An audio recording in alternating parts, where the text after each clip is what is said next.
Global model miss India 2024 সালে championship খেতাব দখল করেন রাজ্যের মেয়ে পুষ্পিতা মুরা সিং।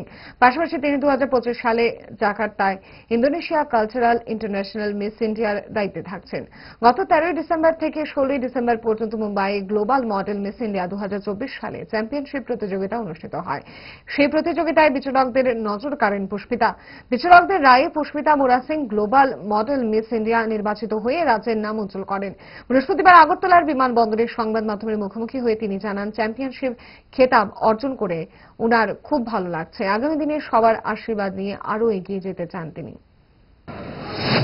অনেক পুশ থাকা and then I went to Bombay for this GMM Miss India and I'm so happy that I am the first ever Miss India from Tripura and now I will be representing India at Jakarta, Indonesia in Miss Culture International 2025 in next year, which will be happening on the month of June.